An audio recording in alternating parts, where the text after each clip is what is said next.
It is your responsibility to grow, win souls, build the kingdom. సర్వలోకానికి వెళ్ళి సర్వ సృష్టికి సువార్తను ప్రకటించు. మనకిచ్చిన కమిషన్ అది, గ్రేటెస్ట్ కమిషన్ అది, బాధ్యత. బైబిల్ చూసినప్పుడు అండి, ఈ బిల్డింగ్ స్టేజ్ చూసినప్పుడు it is not to expose, it is to stay hidden. ఈరోజు చాలామంది వారికి కొద్దిగా దేవుడు కృపనిచ్చి వరములను ఇచ్చిన వెంటనే, కొంతమంది మంచి తలాంతులు పొందుకున్న వెంటనే, కొంతమంది కొన్ని తలాంతుల నైపుణ్యతలకు వచ్చిన వెంటనే they immediately want to show off or try to say, దేవుడు నాకు ఇచ్చాడు, నేను ఇప్పుడే చేస్తా. దేవుడు నీకు ఇచ్చాడు, ఇచ్చిన దేవుడికి తెలుసు నేను ఎప్పుడు వాడుకోవాలో. అర్థమవుతుందా? అవకాశాలు, తరుణాలు దేవుడు ఇస్తాడు, నువ్వు పిక్ చేసుకోవాలి. పరలోక రాజ్యానికి సంబంధించిన తగినట్టుగా you are not the judge, you don't pick based on your opinions.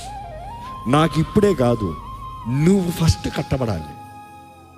ఇంకో మాటలో సింపుల్గా చెప్పాలంటే, ఈ రోజుల్లో ఎంతోమంది యవనస్తులు చూస్తున్నా. I'm not telling anybody in target, I'm honest, I'm from the stage. But then ఈరోజు ఎంతోమంది యవనస్తులు చూస్తున్నా ఈ సోషల్ మీడియాలో, కొద్దిగా దేవుని ఆత్మతో నింపబడి, నిజంగానే దేవుని ఆత్మతో నింపబడి, దేవుని కొరకు కొంచెం రోషం కలిగిన వెంటనే, దేవుని ప్రేమను కొంచెం అనుభవించిన వెంటనే, లేకపోతే ఆ రక్షణ పొందుకున్న వెంటనే, ఆ ఫస్ట్ లవ్ వచ్చి దేవుడు నన్ను ప్రేమిస్తున్నాడు, దేవుడు నా తోడున్నాడు, నా ప్రార్థన జవాబు చేస్తున్నాడు, దేవుడు ఆత్మ తోడు నాకు వద్దే అన్న వెంటనే they trying to go fight the devils of others. ఇంకోళ్ళు ఉన్న దయ్యాలను పోరాడటానికి వెళ్తున్నారు. Danger, caution, don't do that.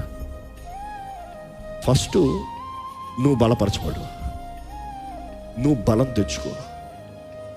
ఆ దయ్యాలను పోరాడుతున్నావు, ఫస్ట్ నీ మైండ్ని పోరాడు, ఈ శరీరాన్ని పోరాడు. ఎందుకంటే దెయ్యాన్ని సులభంగా పోరాడచ్చు, అది నీకున్న అధికారం కాదు, యేసు నామంలో ఉన్న అధికారం. అది యేసు నామాన్ని బట్టి దెయ్యం పోతుంది, నిన్ను బట్టి కాదు. నువ్వు రక్షించబడిన వ్యక్తి అయితే, దేవుని అధికారంతో నింపబడిన వ్యక్తివి, దేవుని అధికారంలో పోరా అంటే పోతాయి. అంత మాత్రం నువ్వు గొప్ప అయిపోవు. I'm being very honest here.